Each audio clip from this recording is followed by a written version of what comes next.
बोथोरखौ लानानै मोनसे गिदिर खौरां दिनै जोमैया खोमसिजों साग्लोबनो हागौ आरो गाबोनबो अखाजों लोगोसे बारहुंखाबो फैनो हागौ होननानै बोथोर बिगियाना फोसावदों। बे बारहुंखाया घन्टासेयाव 50 किल'मिटार गोख्रैथिजों फैनो हागौ होनना बोथोर बिगियाना फोसावदों।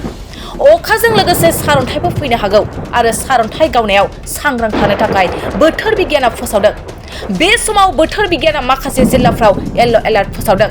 येल्ल' एलार्ट फोसावजानाय जिल्लाफ्रानो जाबाय क'क्राझार, बङाइगाव, बरपेटा, कामरुप, नलबारि, मरिगाव, दरं, उदालगुरि, नगाव, सानजा कार्बि आंलं, सोनाब कार्बि आंलं, हजाइ, डिमा हासाव, काछार, करिमगन्ज, हाइलाकान्दि, जरहाट, गलाघाट, डिब्रुगड़, तिनिसुकिया, धेमाजि, लखिमपुर, सराइदेव, शिबसागर, सनितपुर, बिश्वनाथ, माजुलि बायदि जिल्लाफ्राव बोथोर बिगियाना येल्ल' एलार्ट फोसावदों। फिन फोरमायबावोदि बोथोरखौ लानानै मोनसे गिदिर खौरां दिनै जोमैया खोमसिजों साग्लोबनो हागौ आरो गाबोनबो अखाजों लोगोसे बारहुंखाबो फैनो हागौ होननानै बोथोर बिगियाना फोसावदों।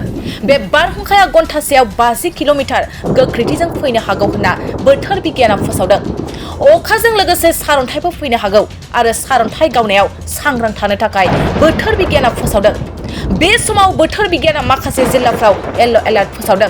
येल्ल' एलार्ट फोसावजानाय जिल्लाफ्रानो जाबाय क'क्राझार, बङाइगाव, बरपेटा, कामरुप, नलबारि, मरिगाव, दरं, उदालगुरि, नगाव, सानजा कार्बि आंलं, सोनाब कार्बि आंलं, हजाइ, डिमा हासाव, काछार, करिमगन्ज, हाइलाकान्दि, जरहाट, गलाघाट, डिब्रुगड़, तिनिसुकिया, धेमाजि, लखिमपुर, सराइदेव, शिबसागर, सनितपुर, बिश्वनाथ, माजुलि बायदि जिल्लाफ्राव बोथोर बिगियाना येल्ल' एलार्ट फोसावदों।